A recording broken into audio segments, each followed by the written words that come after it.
सबको यथा योग्य नमन। आत्म परिचय 325 लेकर के आपके सामने उपस्थित हुआ हूँ। सौदाह के अनंतर पुत्र और पत्नी का क्या कर्तव्य होना चाहिए बताया गया है। इसमें श्लोक संख्या 60 से लेकर के आगे तक मैं आपको ले चल रहा हूँ। गरुड़ पुराण 10वां अध्याय। माता भगवती के चरणों में शंखध्वनि से नमन करते हुए सबको नमन करता हूँ। आइए शंखध्वनि करते हैं, श्रवण करें।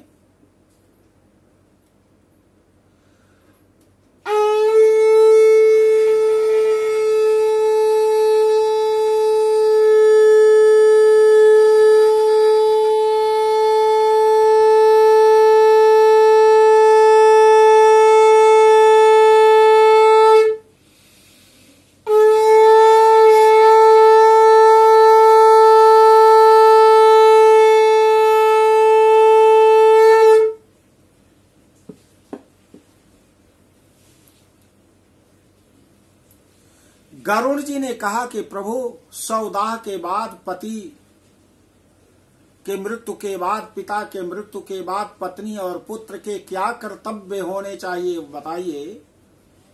भगवान कहते हैं कि सुनिए गरुड़ जी, दाहात अनंतरम कार्यम स्त्रीभिः स्नानम ततः सुतैः तिलोदकम ततो दद्यान्नाम गोत्रोपकल्पितम् प्रासेन निम्ब पत्राणि मृतकस्य गुणान् वदेत स्त्री जनो अग्रे गृहं गच्छेत पृष्ठतो नर संचया। दाह के बाद स्त्रियों को स्नान करना चाहिए और पुत्रों को भी स्नान करना चाहिए। इसके बाद मृत प्राणी के गोत्र नाम का उच्चारण करके तिलांजलि देनी चाहिए। फिर नीम के पत्तों को चबाकर मृतक के गुणों का गान करना चाहिए। आगे आगे स्त्रियों को और पीछे पीछे पुरुषों को घर जाना चाहिए। गृहे स्नानम पुनः कृत्वा गोग्रासम च प्रदापयेत पत्रावल्याम च भुंजीयाद गृहानन्नम नयु भक्षेद। मृतक स्थानम आलिप्य दक्षिणाभिमुखम तथा द्वादशा कर्पयन्तम द्वीपम कुर्याद अहर्निशम। सूर्ये अस्तमागते तार्क्ष शमशाने वा चतुष्पथे दुग्धम च मृण्मये पात्रे तोयम दद्याद दिनत्रयम्। आपक्वम मृण्मयम् पात्रम क्षीरनीर प्रपूरितम काष्ठत्रयम् गुणैर्बद्धम धृत्वा मंत्रम पठे दिवम्। शमशान अनल दग्धो असि परित्यक्तो असि बान्धवै इदम निर्मिदम क्षीरम अत्र स्नाहिदम पिब। चतुर्थे संचयः कार्या साग्निकैश्च निरग्निकै तृतीये अहिन द्वितीये वा कर्तव्याश्चा विरोधता। और घर में पुनः स्नान करके गोग्रास देना चाहिए, पत्तल में भोजन करना चाहिए और घर का अन्न उस दिन नहीं खाना चाहिए। मृतक के स्थान को लीप कर वहां 12 दिन और दिन तक रात दिन दक्षिण मुख अखंड दीपक जलाना चाहिए। हे गरुण जी, सौदाह के दिन से लेकर 3 दिन तक सूर्यास्त होने पर शमशान भूमि में अथवा चौराहे पर मिट्टी के पात्र में दूध और जल देना चाहिए। काठ की 3 लकड़ियों को दृढ़ता पूर्वक सूत से बांधकर अर्थात तिगोड़िया बनाकर उस पर दूध और जल से भरे कच्चे मिट्टी के पात्र घड़ा को रखकर यह मंत्र पढ़ें। यह मंत्र ओम देवताभ्यः पितृभ्यश्च महायोगिभ्यश्च। हे देवता पितरों, आप इस जीव को शांति प्रदान करें। कहना चाहिए कि शमशान अनला दग्धो वस परितिक्तो वस बांधोई इदम नीरम इदम क्षीरमत्र स्नाई इदम पिब। यह मंत्र है। तुम शमशान की आग से जले हुए हो, बंधों से परित्यक्त हो। यह जल और यह दूध तुम्हारे लिए है, इसमें स्नान करो और इसे पियो।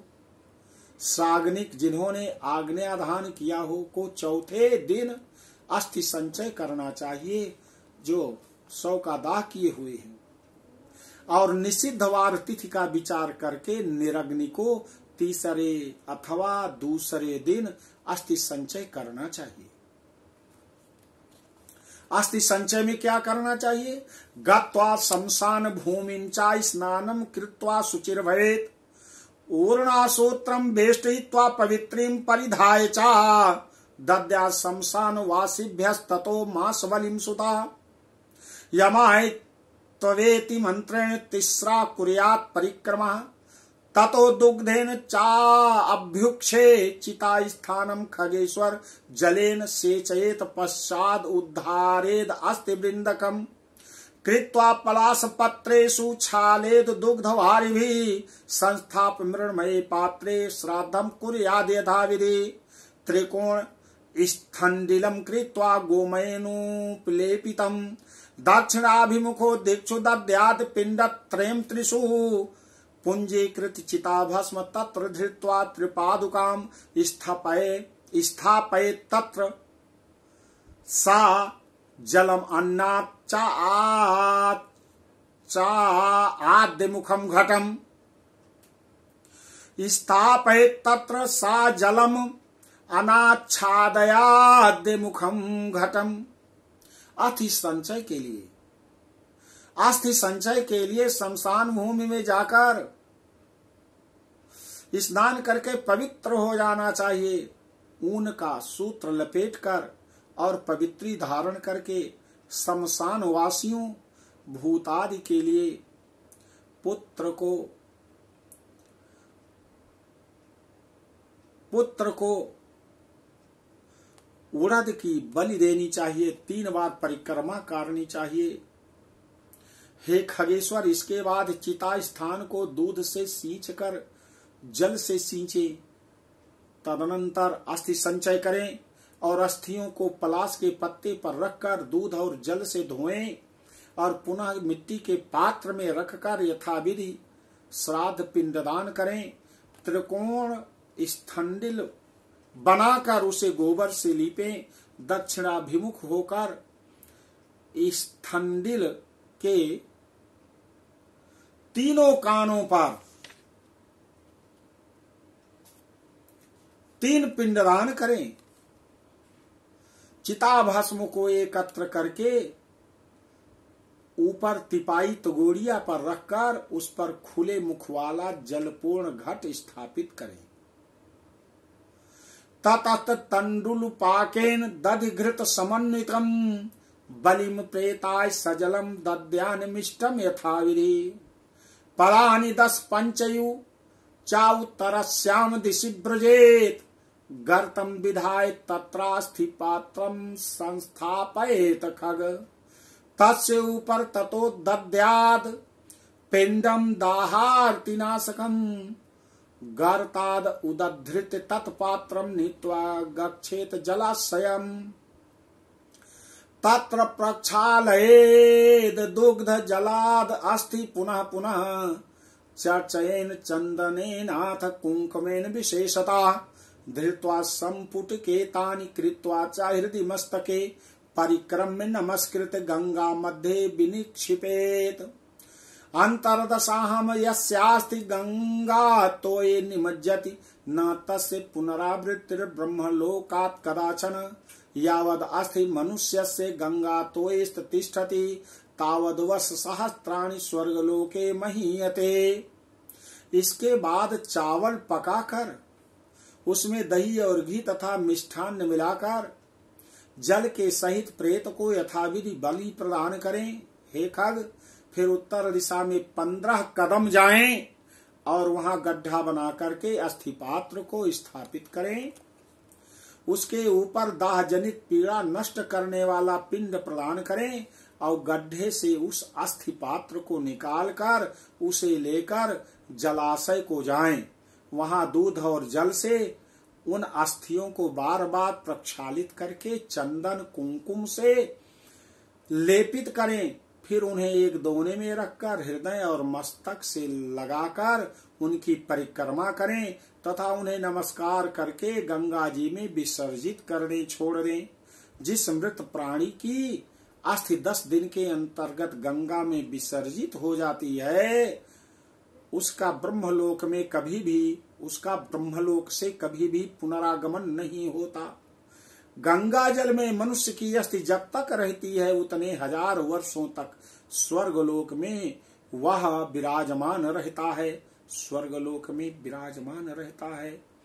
तो आपने श्लोक संख्या 80 तक सुना।